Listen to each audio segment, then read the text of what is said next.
Mythbusters, that GMOs are bad. In the agriculture sector, there are many stories, myths, if you will, that are being told. Some true, some half true, and many not true at all. In today's culture, we see many who are willing to tell the agriculture story in their eyes, from the way that they see it. These myths are being turned around as fact, and people are believing that they are true. On the hit TV show Mythbusters, Adam Savage and his team trek around the country finding myths to bust. Today, I, Madeline McCovey, will be your bona fide mythbuster.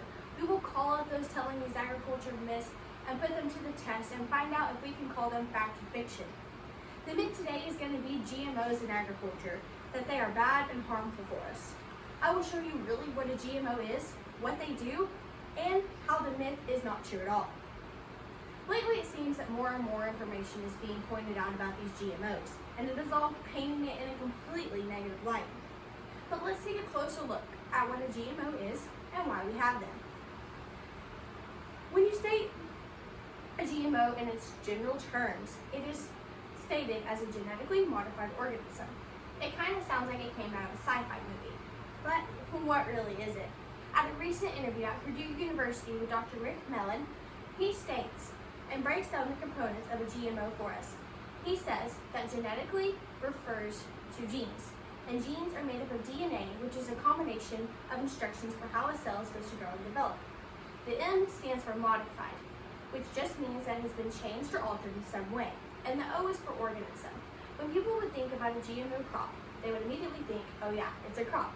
But according to the definition of it, an organism, it means that it's all living things, and all living things can have its genetic code altered in some way. But what really do these GMOs do? In a few crops, we see that they have been altered to increase insect and disease and herbicide resistance, allowing for optimum production. This allows a producer to utilize fewer pesticides in their crop production.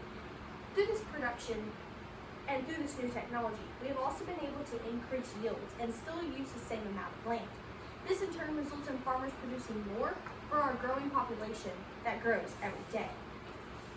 From the article from Modern Agriculture, they state some of the reasons that farmers do use GMOs. They say that it helps to consider some of the challenges that the farmers face every single day. Some of those challenges are crop loss from weeds, insects, and diseases, and the effects of the climate and the weather changes every day, such as drought, floods, just to name a few. Seeds improved through the genetic modification help combat these challenges while also helping them use less of precious resources like water and land.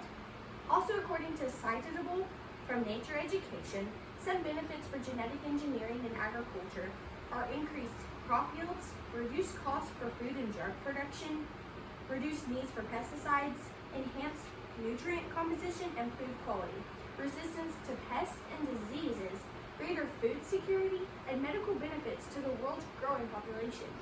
Advancements have also been made in developing crops that mature faster and tolerate aluminum, boron, salt, drought, frost, and other environmental season stressors that could affect these crops, allowing plants to grow in conditions that they never could have before. When people jump to that conclusion that all GMOs are bad and that they're going to harm us, they're mainly concerned about their health, their environment, and etc.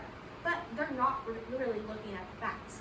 And the reality of the situation is that as our population continues to expand and grow, we have less land available for farmers to use.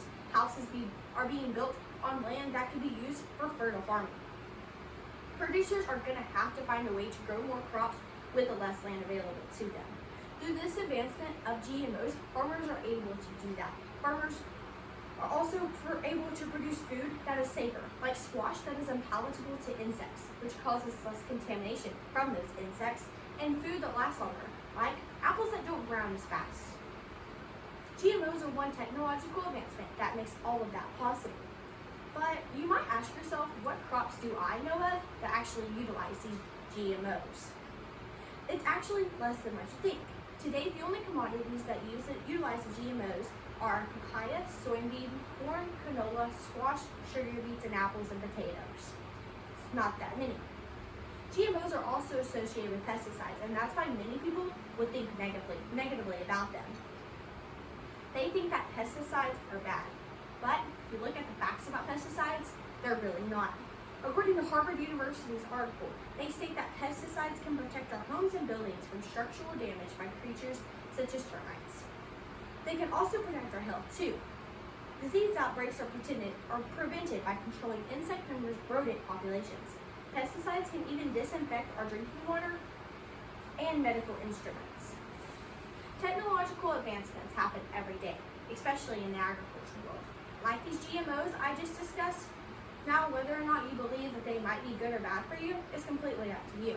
But looking from the facts that I've put in front of you of what they are, what they do, and proving how they are not harmful and they can be used for the betterment of our society, hopefully you can see the real truth about this myth. And just stop and take into consideration what other myths you may have heard about agriculture, and then go look at the facts about it. You're going to be surprised what you find out, and many of them aren't true anymore. I'm Madeline McCovey, and these myths have been busted. Good job. Good job.